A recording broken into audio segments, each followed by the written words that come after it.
Greetings, Nerevar. You have returned to the heart of Red Mountain, but this time you will not face me in battle. Instead, you will listen to me as I narrate some of the most terrifying tales from across Tamriel and beyond. Tales of horror, madness, and betrayal that will chill your blood and haunt your dreams. These are the stories that I have collected over the centuries, waiting for the day when you would come back to me. Welcome to Dagoth Ur's Creepypasta Corner.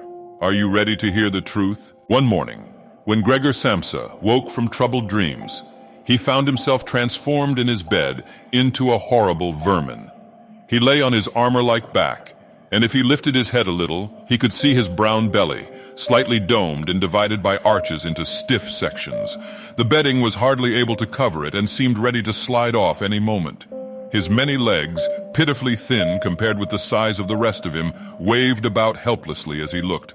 What's happened to me? He thought. It wasn't a dream. His room, a proper human room, although a little too small, lay peacefully between its four familiar walls. A collection of textile samples lay spread out on the table. Samsa was a traveling salesman, and above it there hung a picture that he had recently cut out of an illustrated magazine and housed in a nice gilded frame.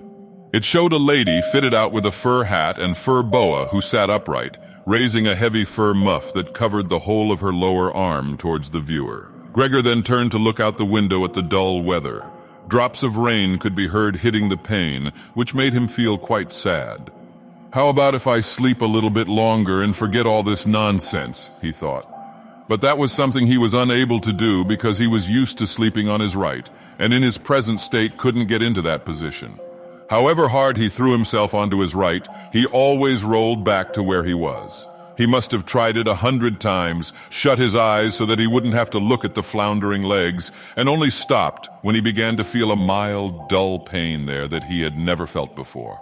Oh God, he thought, what a strenuous career it is that I've chosen, traveling day in and day out. Doing business like this takes much more effort than doing your own business at home. And on top of that, there's the curse of traveling. Worries about making train connections, bad and irregular food, contact with different people all the time so that you can never get to know anyone or become friendly with them. It can all go to hell. He felt a slight itch up on his belly, pushed himself slowly up on his back towards the headboard so that he could lift his head better, found where the itch was, and saw that it was covered with lots of little white spots, which he didn't know what to make of. And when he tried to feel the place with one of his legs, he drew it quickly back, because as soon as he touched it, he was overcome by a cold shudder. He slid back into his former position. Getting up early all the time, he thought. It makes you stupid. You've got to get enough sleep. Other traveling salesmen live a life of luxury. For instance, whenever I go back to the guest house during the morning to copy out the contract, these gentlemen are always still sitting there eating their breakfasts. I ought to just try that with my boss. I'd get kicked out on the spot, but who knows? Maybe that would be the best thing for me. If I didn't have my parents to think about, I'd have given in my notice a long time ago. I'd have gone up to the boss and told him just what I think, tell him everything I would, let him know just what I feel. He'd fall right off his desk. And it's a funny sort of business to be sitting up there at your desk, talking down at your subordinates from up there, especially when you have to go right up close because the boss is hard of hearing. Well, there's still some hope. Once I've got the money together to pay off my parents' debt to him, another 5 or 6 years, I suppose, that's definitely what I'll do. That's when I'll make the big change. First of all, though, I've got to get up. My train leaves at 5. And he looked over at the alarm clock, ticking on the chest of drawers. God in heaven, he thought. It was 6:30, and the hands were quietly moving forwards. It was even later than 6:30, more like 6:45. Had the alarm clock not rung?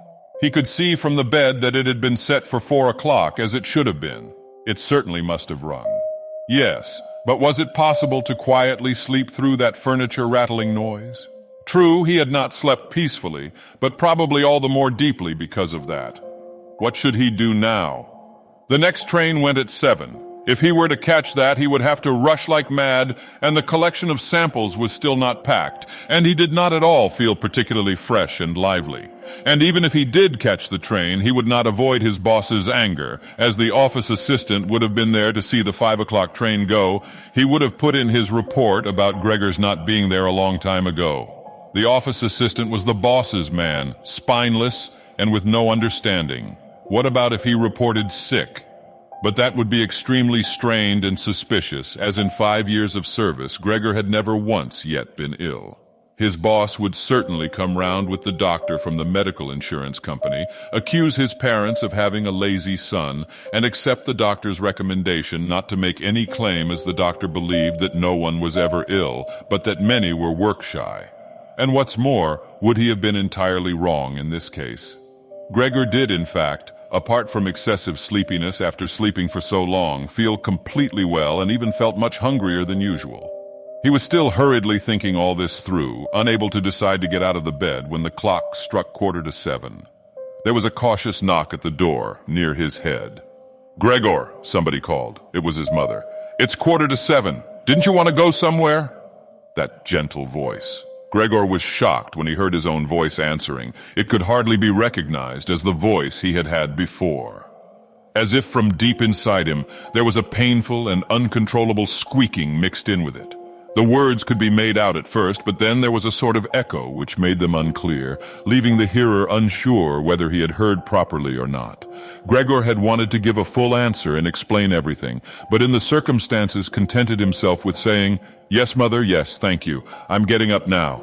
The change in Gregor's voice probably could not be noticed outside through the wooden door, as his mother was satisfied with this explanation and shuffled away. But this short conversation made the other members of the family aware that Gregor, against their expectations, was still at home. And soon his father came knocking at one of the side doors, gently but with his fist. "Gregor! Gregor!" he called. "What's wrong?" And after a short while he called again with a warning deepness in his voice, "Gregor! Gregor!" At the other side door his sister came plaintively, "Gregor, aren't you well? Do you need anything?"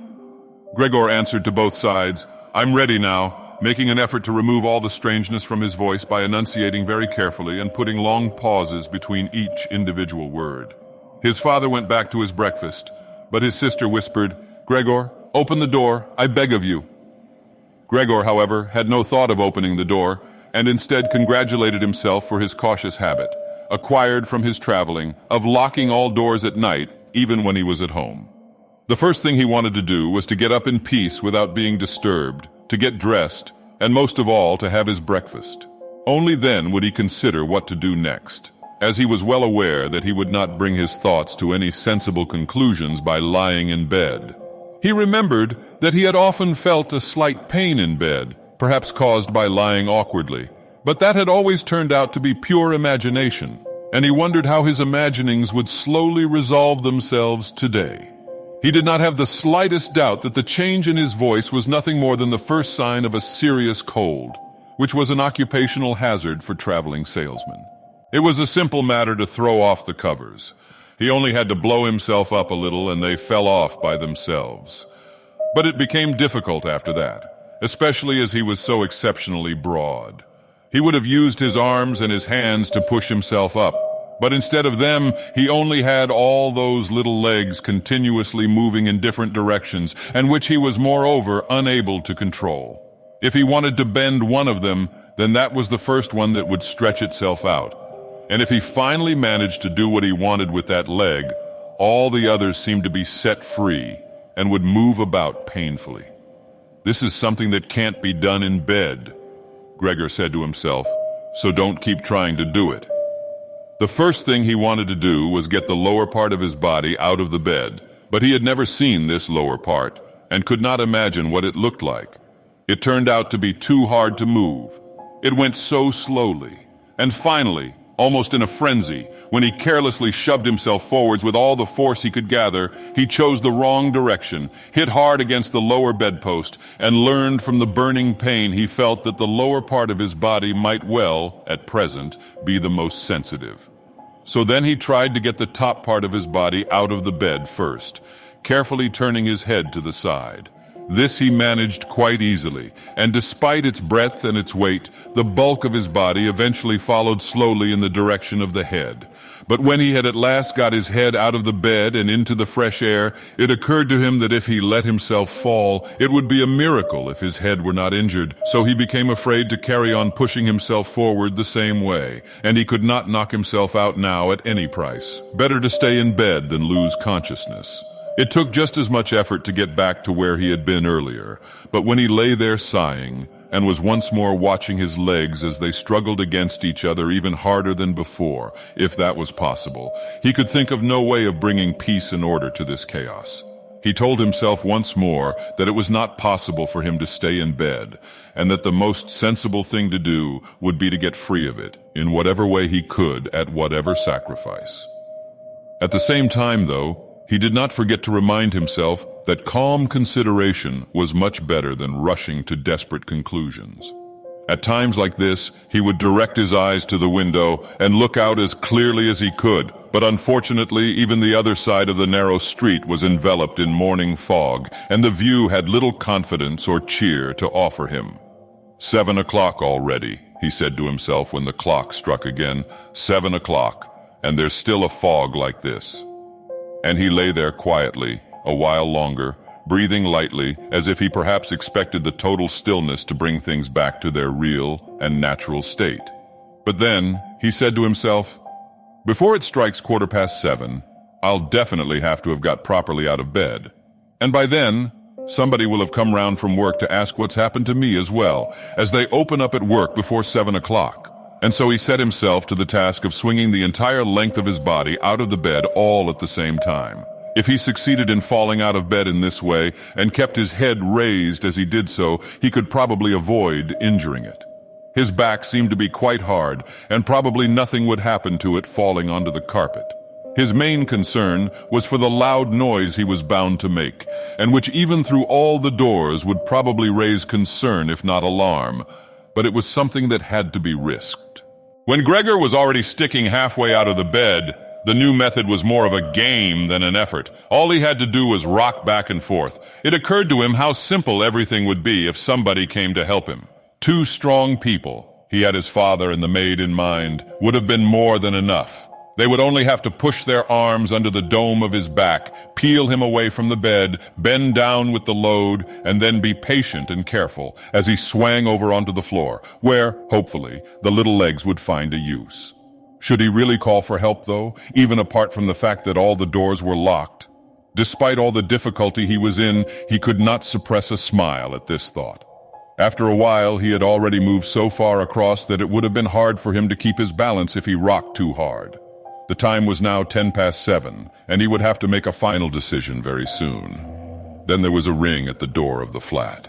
That'll be someone from work, he said to himself, and froze very still, although his little legs only became all the more lively as they danced around. For a moment everything remained quiet.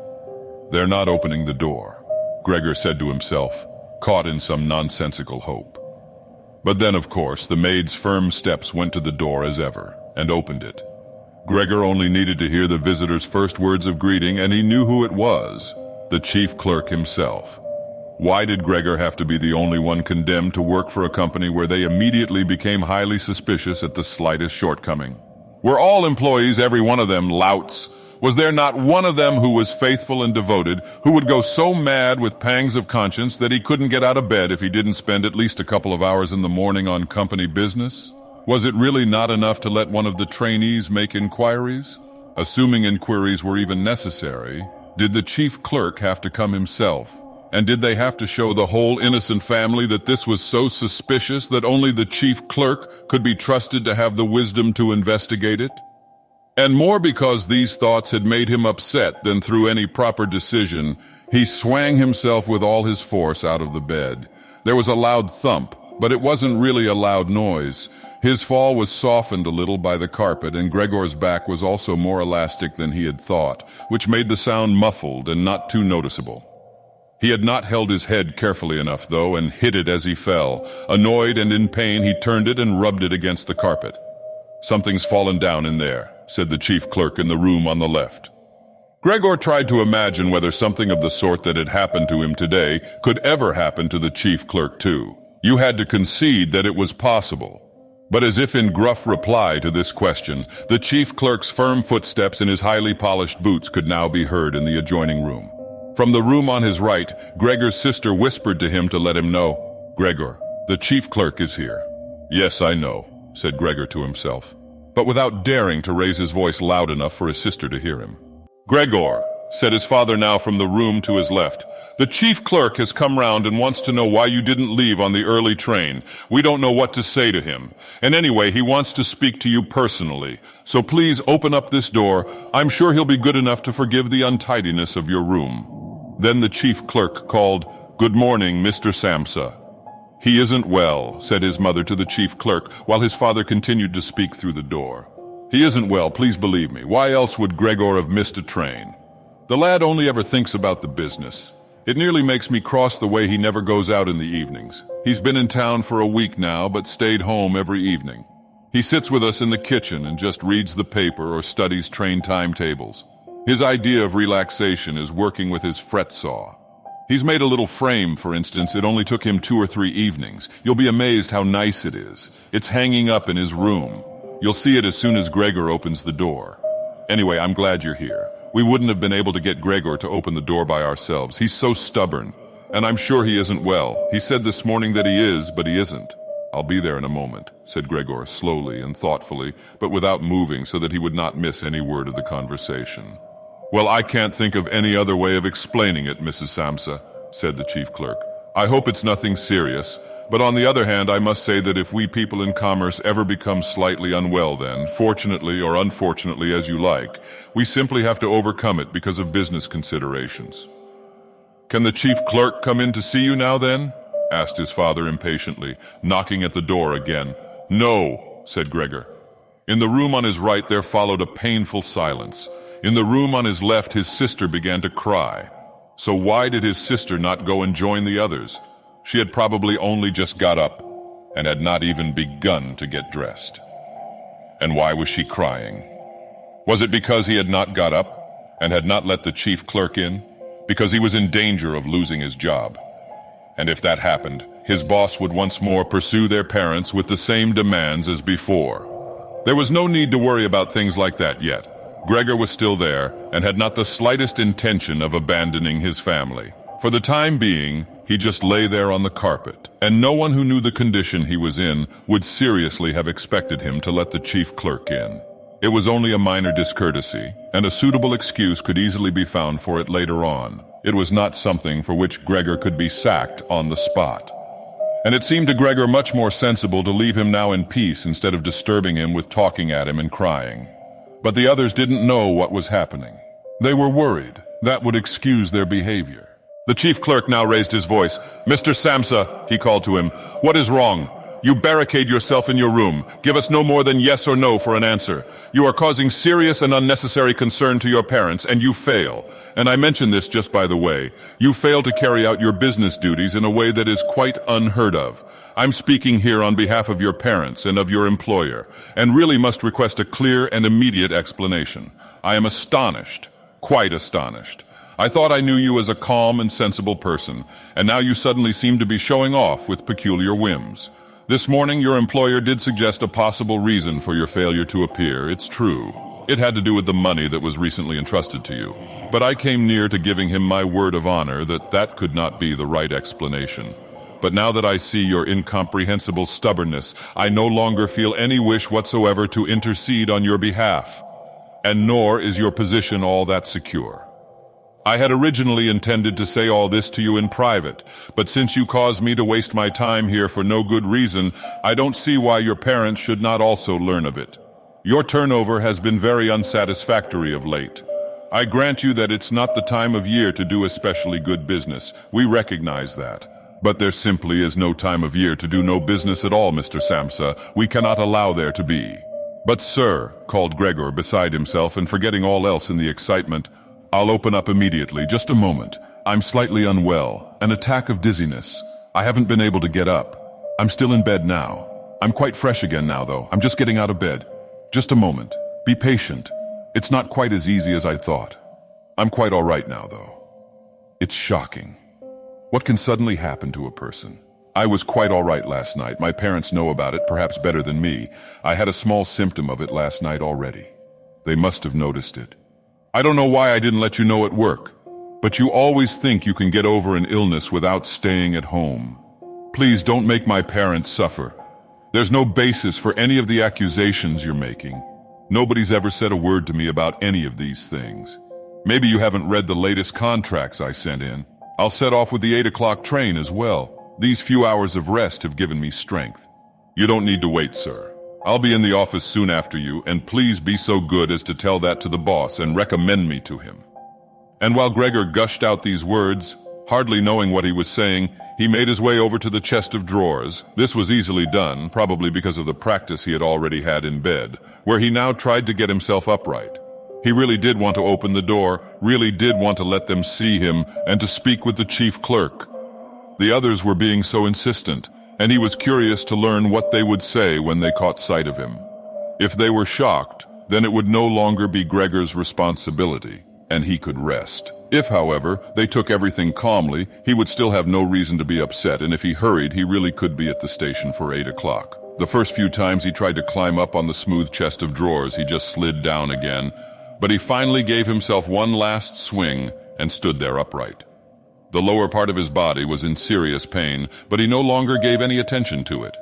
Now he let himself fall against the back of a nearby chair and held tightly to the edges of it with his little legs. By now he had also calmed down and kept quiet so that he could listen to what the chief clerk was saying. "Did you understand a word of all that?" the chief clerk asked his parents. "Surely he's not trying to make fools of us." "Oh God," called his mother, who was already in tears. "He could be seriously ill and we're making him suffer. Greta, she then cried. "Mother," his sister called from the other side. They communicated across Gregor's room. "You'll have to go for the doctor straight away. Gregor is ill. Quick, get the doctor. Did you hear the way Gregor spoke just now?" "That was the voice of an animal," said the chief clerk with a calmness that was in contrast with his mother's screams. Anna, his father called into the kitchen through the entrance hall, clapping his hands. "Get a locksmith here now." And the two girls, their skirts swishing, immediately ran out through the hall, wrenching open the front door of the flat as they went. How had his sister managed to get dressed so quickly? There was no sound of the door banging shut again. They must have left it open.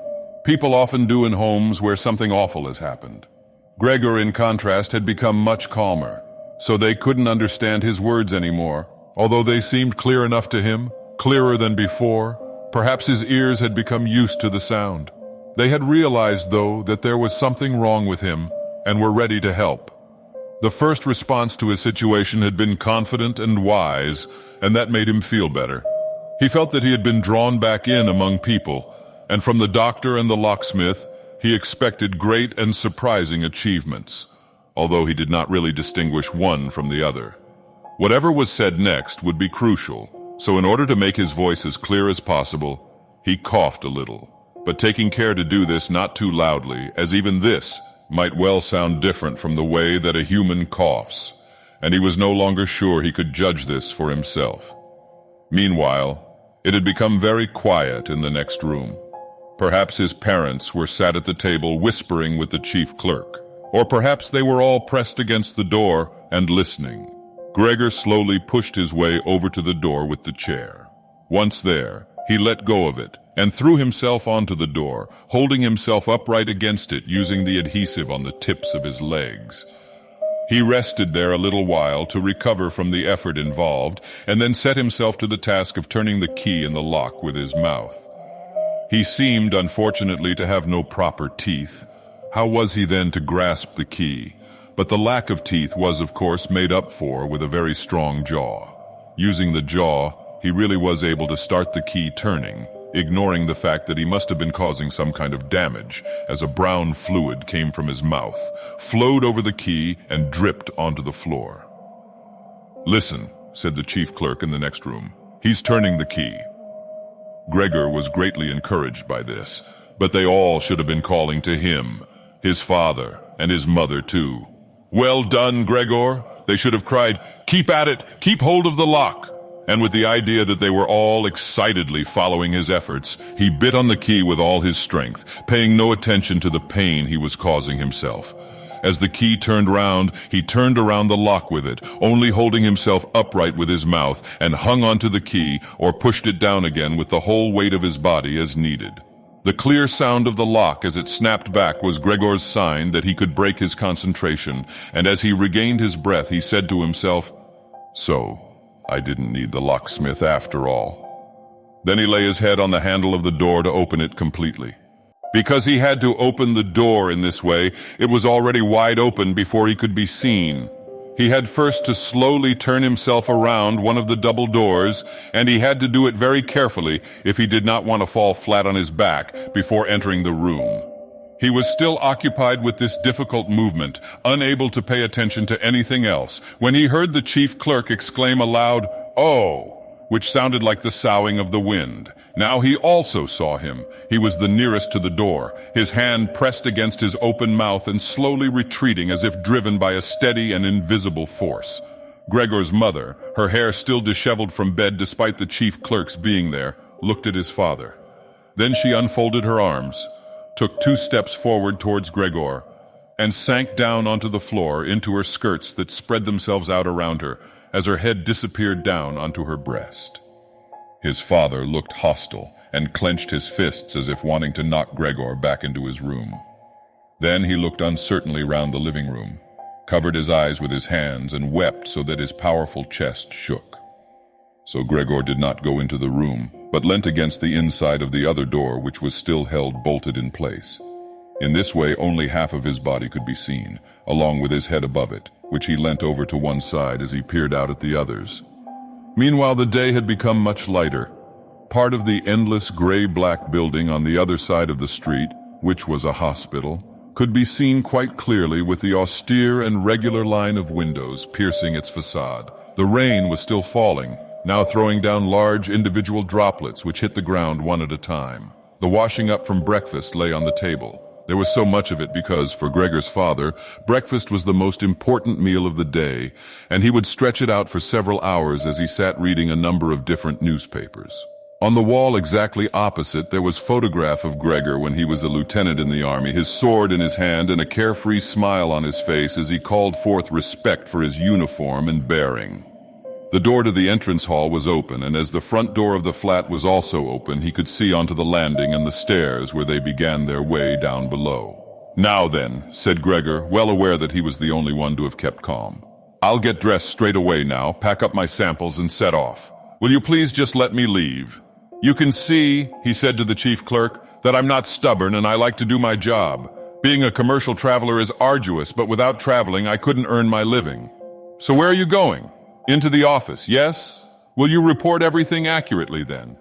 It's quite possible for someone to be temporarily unable to work, but that's just the right time to remember what's been achieved in the past, and consider that later on, once the difficulty has been removed, he will certainly work with all the more diligence and concentration. You're well aware that I'm seriously in debt to our employer, as well as having to look after my parents and my sister, so that I'm trapped in a difficult situation, but I will work my way out of it again.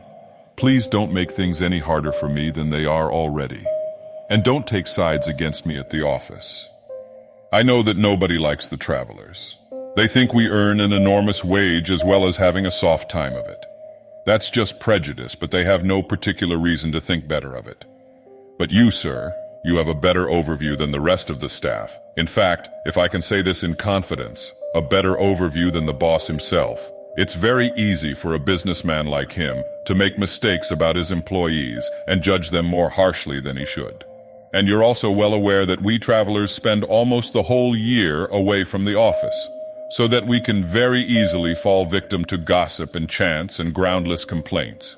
And it's almost impossible to defend yourself from that sort of thing. We don't usually even hear about them, or if at all, it's when we arrive back home exhausted from a trip, and that's when we feel the harmful effects of what's been going on, without even knowing what caused them. Please don't go away. At least first say something to show that you grant that I'm at least partly right." But the chief clerk had turned away as soon as Gregor had started to speak, and with protruding lips only stared back at him over his trembling shoulders as he left. He did not keep still for a moment while Gregor was speaking, but moved steadily towards the door without taking his eyes off him. He moved very gradually, as if there had been some secret prohibition on leaving the room. It was only when he had reached the entrance hall that he made a sudden movement, drew his foot from the living room, and rushed forward in a panic. In the hall, he stretched his right hand far out towards the stairway, as if out there were some supernatural force waiting to save him. Gregor realized that it was out of the question to let the chief clerk go away in this mood if his position in the firm was not to be put into extreme danger. That was something his parents did not understand very well. Over the years, they had become convinced that this job would provide for Gregor for his entire life, and besides, they had so much to worry about at present that they had lost sight of any thought for the future. Gregor, though, did think about the future. The chief clerk had to be held back, calmed down, convinced, and finally won over. The future of Gregor and his family depended on it. If only his sister were here. She was clever. She was already in tears while Gregor was still lying peacefully on his back. And the chief clerk was a lover of women. Surely she could persuade him. She would close the front door in the entrance hall and talk him out of his shocked state. But his sister was not there. Gregor would have to do the job himself. And without considering that he still was not familiar with how well he could move about in his present state, or that his speech still might not, or probably would not, be understood, he let go of the door, pushed himself through the opening, tried to reach the chief clerk on the landing, who ridiculously was holding on to the banister with both hands. But Gregor fell immediately over, and with a little scream as he sought something to hold on to, landed on his numerous little legs. Hardly had that happened then, for the first time that day, he began to feel all right with his body. The little legs had the solid ground under them. To his pleasure, they did exactly as he told them. They were even making the effort to carry him where he wanted to go, and he was soon believing that all his sorrows would soon be finally at an end. He held back the urge to move, but swayed from side to side as he crouched there on the floor. His mother was not far away in front of him and seemed, at first, quite engrossed in herself. But then she suddenly jumped up with her arms outstretched and her fingers spread, shouting, "Help! For pity's sake, help!" The way she held her head suggested she wanted to see Gregor better, but the unthinking way she was hurrying backwards showed that she did not. She had forgotten that the table was behind her with all the breakfast things on it. When she reached the table, she sat quickly down on it without knowing what she was doing, without even seeming to notice that the coffee pot had been knocked over and a gush of coffee was pouring down onto the carpet. Mother, said Gregor gently, looking up at her. He had completely forgotten the chief clerk for the moment, but could not help himself snapping in the air with his jaws at the sight of the flow of coffee. That set his mother screaming anew. She fled from the table and into the arms of his father as he rushed towards her. Gregor, though, had no time to spare for his parents now. The chief clerk had already reached the stairs. With his chin on the banister, he looked back for the last time. Gregor made a run for him. He wanted to be sure of reaching him. The chief clerk must have expected something, as he leapt down several steps at once and disappeared, his shouts resounding all around the staircase. The flight of the chief clerk seemed, unfortunately, to put Gregor's father into a panic as well. Until then, he had been relatively self-controlled, but now, instead of running after the chief clerk himself, or at least not impeding Gregor as he ran after him, Gregor's father seized the chief clerk's stick in his right hand. The chief clerk had left it behind on a chair, along with his hat and overcoat, picked up a large newspaper from the table with his left, and used them to drive Gregor back into his room, stamping his foot at him as he went. Gregor's appeals to his father were of no help. His appeals were simply not understood. However much he humbly turned his head, his father merely stamped his foot all the harder. Across the room, despite the chilly weather, Gregor's mother had pulled open a window, leant far out of it, and pressed her hands to her face. A strong draft of air flew in from the street towards the stairway. The curtains flew up, the newspapers on the table fluttered, and some of them were blown onto the floor. Nothing would stop Gregor's father as he drove him back, making hissing noises at him like a wild man. Gregor had never had any practice in moving backwards and was only able to go very slowly.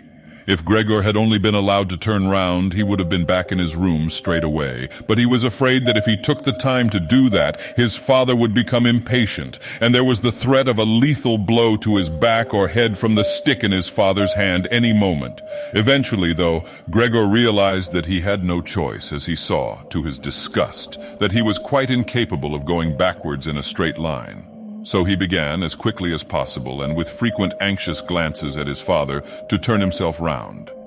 It went very slowly, but perhaps his father was able to see his good intentions, as he did nothing to hinder him.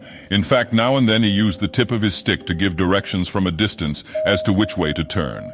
If only his father would stop that unbearable hissing. It was making Gregor quite confused. When he had nearly finished turning round, still listening to that hissing, he made a mistake and turned himself back a little the way he had just come. He was pleased when he finally had his head in front of the doorway, but then saw that it was too narrow, and his body was too broad to get through it without further difficulty. In his present mood, it obviously did not occur to his father to open the other of the double doors, so that Gregor would have enough space to get through. He was merely fixed on the idea that Gregor should be got back into his room as quickly as possible. Nor would he ever have allowed Gregor the time to get himself upright as preparation for getting through the doorway. What he did, making more noise than ever, was to drive Gregor forwards all the harder as if there had been nothing in the way. It sounded to Gregor as if there was now more than one father behind him. It was not a pleasant experience, and Gregor pushed himself into the doorway without regard for what might happen. One side of his body lifted itself. He lay at an angle in the doorway. One flank scraped on the white door and was painfully injured, leaving vile brown flecks on it. Soon he was stuck fast and would not have been able to move at all by himself. The little legs along one side hung quivering in the air, while those on the other side were pressed painfully against the ground. Then his father gave him a hefty shove from behind, which released him from where he was held and sent him flying, and heavily bleeding, deep into his room. The door was slammed shut with the stick, then finally all was quiet. That's it for this part of the story. This was part 1 of 3. If you liked the story, leave a thumbs up and subscribe to be notified when part 2 is available. Thanks for listening, Nerevar. Sleep well.